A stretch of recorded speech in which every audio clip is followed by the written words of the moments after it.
If you want to find the secrets of the universe, think in terms of energy, frequency and vibration. I don't care that they stole my idea, I care that they don't have any of their own. Be alone, that is the secret of invention. Be alone, that is when ideas are born.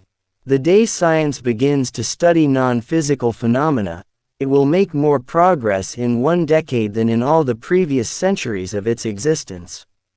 My brain is only a receiver. In the universe there is a core from which we obtain knowledge, strength and inspiration. I have not penetrated into the secrets of this core, but I know that it exists. The present is theirs, the future, for which I really worked, is mine. Our virtues and our failings are inseparable, like force and matter. When they separate, man is no more. The scientist of today does not aim at an immediate result. His duty is to lay the foundation for those who are to come and point the way. All that was great in the past was ridiculed, condemned, combated, only to emerge all the more powerfully, all the more triumphantly from the struggle. If your hate could be turned into electricity, it would light up the whole world. The feeling is constantly growing on me that I had been the first to hear the greeting of one planet to another. Most persons are so absorbed in the contemplation of the outside world that they are wholly oblivious to what is passing within themselves. It is paradoxical, yet true, that the more we know, the more ignorant we become in the absolute sense, for it is only through enlightenment that we become conscious of our limitations. A new idea must not be judged by its immediate results. Of all things, I liked books best. The mind is sharper and keener in seclusion and uninterrupted solitude. No big laboratory is needed in which to think. Originality thrives in seclusion free of outside influences beating upon us to cripple the creative mind. Our senses enable us to perceive only a minute portion of the outside world. Life is and will ever remain an equation incapable of solution, but it contains certain known factors. We crave for new sensations but soon become indifferent to them.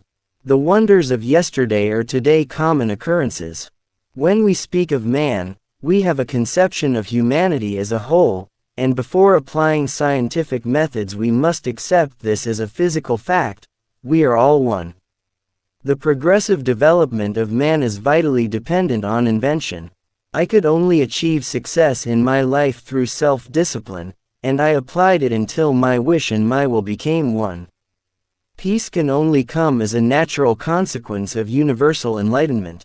What we now want is closer contact and better understanding between individuals and communities all over the earth, and the elimination of egoism and pride. In the 21st century, the robot will take the place which slave labor occupied in ancient civilization.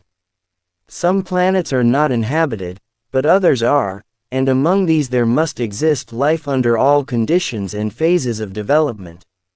Our onward march is marked by devastation. Everywhere there is an appalling loss of time, effort, and life. The gift of mental power comes from God, divine being, and if we concentrate our minds on that truth, we become in tune with this great power. I do not think there is any thrill that can go through the human heart like that felt by the inventor as he sees some creation of the brain unfolding to success. Such emotions make a man forget food, sleep, friends, love, everything. Antisocial behavior is a trait of intelligence in a world full of conformists. Of all the forces of friction, the one which most retards human movement is ignorance. The inventor finds a huge compensation in the pleasure offered by his work and in knowing that he is an individual of extraordinary capabilities. The practical success of an idea depends on the attitude of contemporaries. When wireless is perfectly applied, the whole earth will be converted into a huge brain. A man will be able to carry one in his vest pocket, and we shall be able to witness and hear events just as though we were present. I hold that space cannot be curved, for the simple reason that it can have no properties. In crystal we have pure evidence of the existence of a formative life principle, and although we cannot yet understand the life of crystals, it is still a living being. The universe is alive, man is a part of it, and all things are bound together by invisible ties. The human being is a self-propelled automaton entirely under the control of external influences. 5 signs you have a rare mindset. 1. You don't follow the crowd. 2. You love silence. 3. You question everything. 4. You think before you feel. 5. You don't beg for love. We all make mistakes, and it is better to make them before we begin. Originality thrives in seclusion free of outside influences.